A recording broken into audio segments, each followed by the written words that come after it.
हम लड़ेंगे जोरों से, हम लड़ेंगे जोरों से, नहीं चलेगी, नहीं चलेगी, नहीं चलेगी, नहीं चलेगी, नहीं चलेगी, नहीं चलेगी। पहली बाजू चालो।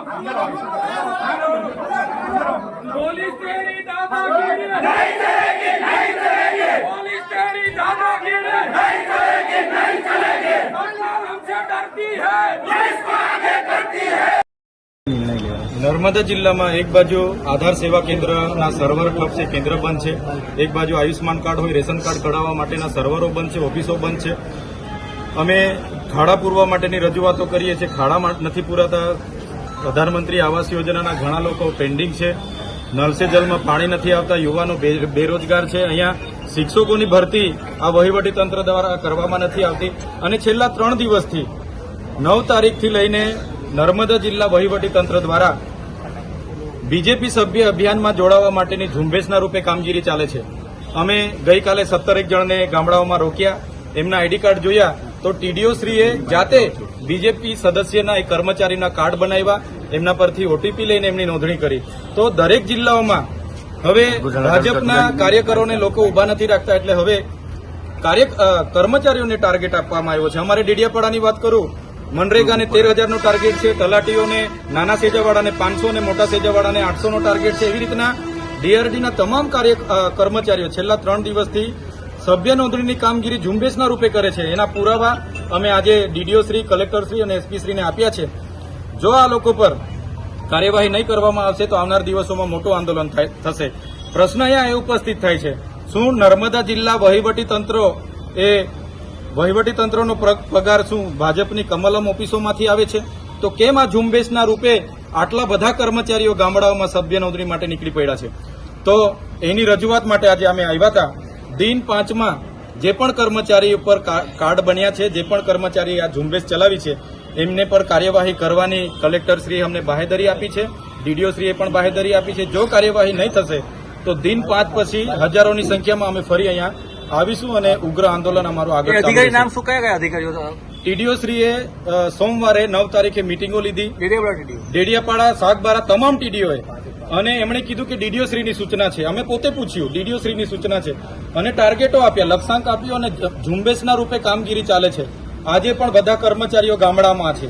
તો સરકારી કર્મચારીઓને આટલા બધા પ્રશ્નો છે તે દેખાતા નથી, અને બીજેપીના સભ્ય નોંધણીમાં બધા ફરે છે. એટલા માટે અમે આજે હજારોની સંખ્યામાં અહીંયા રજૂઆત કરવા માટે આવ્યા છે. જો અમને અટકાવવામાં નહીં આવે, એમના પર કાયદેસરની કાર્યવાહી કરવામાં નહીં આવશે તો 5 દિવસ પછી ફરી અમારું મોટું આંદોલન અહીંયા થશે. કેવું પોલીસ સાથે શું કામ ઘર્ષણ કરવાનો? અમે અત્યાર સુધીના જેટલા પણ આંદોલનો કર્યા છે, એક પણ સરકારે કે ખાનગી મિલકતને રૂપિયાનું પણ અમે નુકસાન નથી કરતા. છતાંય અમે કેવડિયાની પરવાનગી માંગી, પરવાનગી પણ નથી આપવામાં આવતી. જ્યારે પણ પ્રોગ્રામો હોય અમને પરવાનગી જ નથી આપવામાં આવતી, અને અમે આવીએ એટલે પોલીસ જાણી જોઈને ધક્કા મૂકી અને જીભાજોડી કરવા ઉતરી પડે છે. તો અમારા નર્મદા જિલ્લાના પ્રશ્નો શું પોલીસ પૂરા કરવાની છે? પોલીસને અમે કીધું, તમે જે 2 નંબરના દંડ ઉઘરાવો છો મજૂરિયા લોકો પર, એ બંધ થવું જોઈએ. અગર નહીં થતું તો અમે આગળ જેટલા પણ એમણે બુટલેગરોને લાયસન્સો આપ્યા છે, બુટલેગરોને પરવાનગીઓ આપી છે, 10 પેટીના 5 લાખ, 20 પેટીના 10 લાખ એ અમે ખુલ્લા પાડીશું. એ કાલીઓ હોય, ભૂરીઓ હોય, ભોલીઓ હોય કે લાલીઓ હોય, બધાના નામ આવનાર દિવસોમાં ખુલ્લા પાડીશું અમે. તમે કહી રહ્યા છો કે નર્મદા જિલ્લામાં ખુલ્લેઆમ દારૂ વેચાય છે. બિલકુલ દારૂબંધીનો અમલવારી બિલકુલ નથી થતી.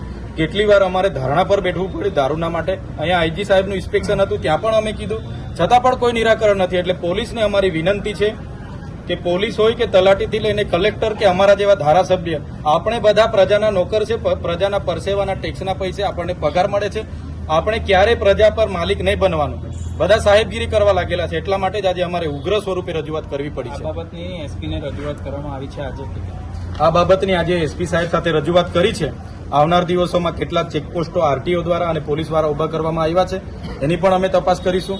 અને કેટલો દંડ છેલ્લા છેલ્લા વર્ષમાં આજની સ્થિતિએ કેટલો દંડ એમણે ઉઘરાવ્યો છે, કયા પ્રકારના વાહનો પર, એ પણ અમે માહિતી માંગીશું. આજે કાચ તૂટી ગયો છે, ધક્કામધક્કીનું કાંઈ નુકસાન પહોંચ્યું છે, એટલે આ બધું શું કહેશો?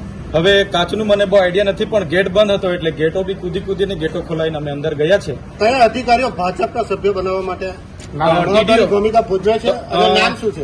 આપણે ડેડિયાપાડાના ટીડીઓ, મારે ત્યાં ગઈકાલે કર્મચારીઓ આવ્યા, એમને પૂછ્યું, એમના કાર્ડ પણ મેં લીધા. તો ડેડિયાપાડાના ટીડીઓ જગદીશ સોની અને તમામ ટીડીઓની સૂચના છે અને ડીડીઓ સાહેબે કીધું છે. આવી રીતના બધા કર્મચારીઓના પણ કાર્ડ બન્યા છે અને આ જ કર્મચારીઓ ઝુંબેશના રૂપે, હવે આ બધા કર્મચારીઓ છે, એ ટીડીઓ જાતે કર્મચારીઓનું રજીસ્ટ્રેશન કર્યું અને કર્મચારીઓ પર ઓટીપી આવે છે માગીને કાર્ડ બનાવ્યા છે ટીડીઓ જાતે. આ તમામ હજુ ઘણા છે, આ બધા કર્મચારીઓ છે. તો શું કર્મચારીઓને પગાર ભાજપના કાર્યાલયમાંથી મળે છે? એટલા માટે જો આ કર્મચારીઓ પર કાયદેસરની કાર્યવાહી નહીં થશે, દિન 5 પછી આનાથી પણ મોટું આંદોલન અહીંયા કલેક્ટર કચેરી પર થશે.